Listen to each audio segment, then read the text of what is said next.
बिस्मिल्लाहिर्रहमानिर्रहीम।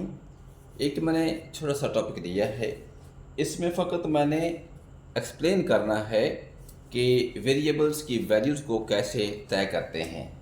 स्टूडेंट्स देखकर हैरान हो जाते हैं। ऐसे टेबल दिया होता है जैसे y माइनस वाई बार, इसकी वैल्यू जो है 3450 है, -300, then 65000, then -300, then 30, then -5900, 65000, -5900, then 1580 and 000। इसके साथ y बार गिवन है, that is equal to 80, x 1 bar that is equal to 800, x 2 bar that is equal to x 2 bar is equal to 800 and x 1 bar is equal to 6, and n is equal to 10।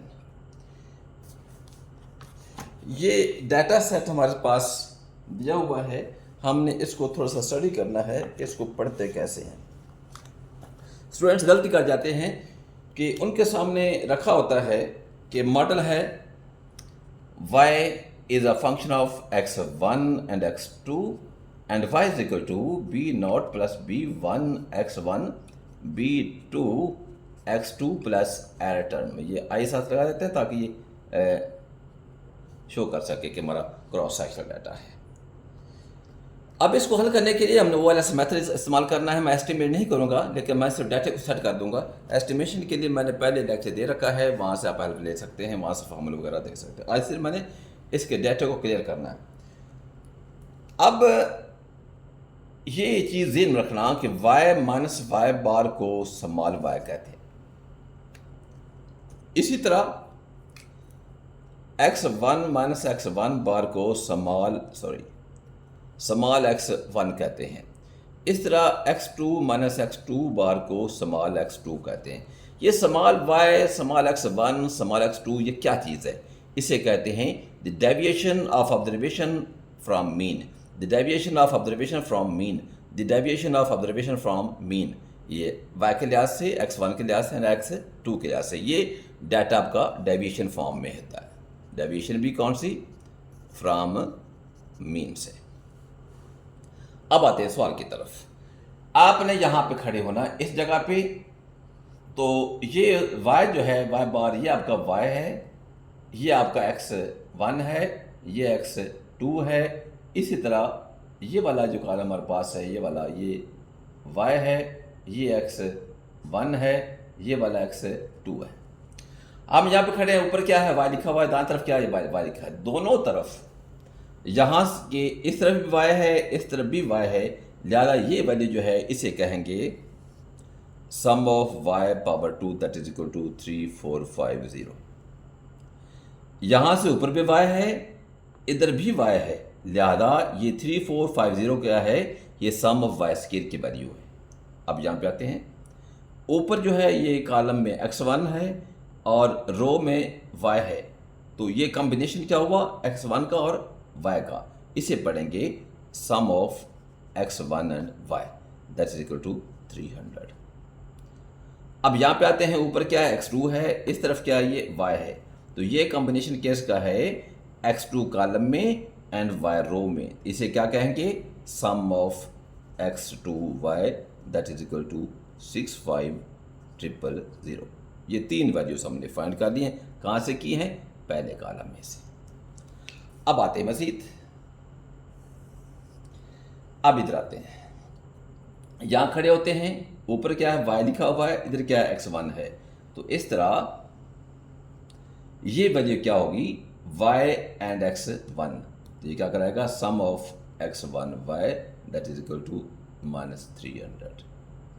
ये ध्यान में रहे, इस value में और इस value में कोई फ़र्क नहीं है, दोनों सेम है। अब यहाँ पे आते हैं, ऊपर क्या x1 है, इधर क्या है? ये भी x1 है, तो ये वैल्यू कौन सी होगी? सम ऑफ x1 का स्क्वायर जो कि 30 के बराबर है। ये वैल्यू जो है x2 इधर है, इधर क्या है x1 है, तो ये कॉम्बिनेशन किसका हुआ, sum of x1 and x2 that is equal to -5900। इस तरह हमारे पास 3 वैल्यूज और भी आ गई हैं।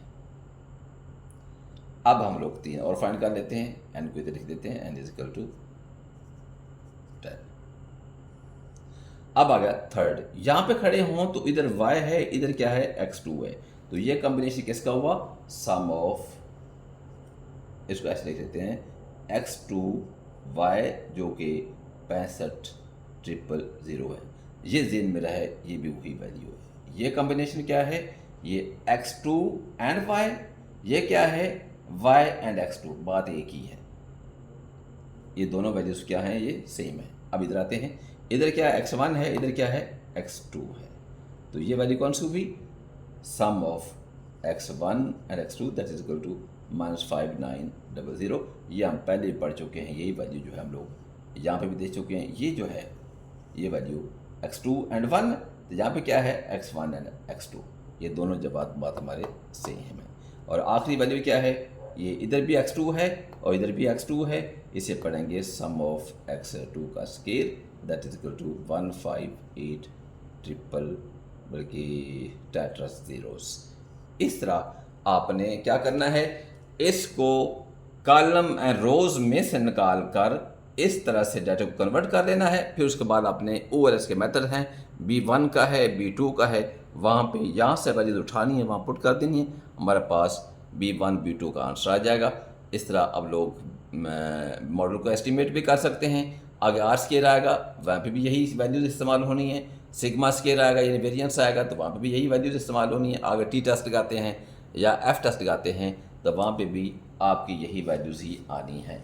तो इसमें जो इंटरेस्टिंग बात ये है कि वैल्यूज़ रिपीट हुई कुछ, जैसे ये जो है 6500 यहाँ पे भी आ गया है, यहाँ पे भी आ गया है, ये दोनों सेम वैल्यू सेम रिजल्ट है।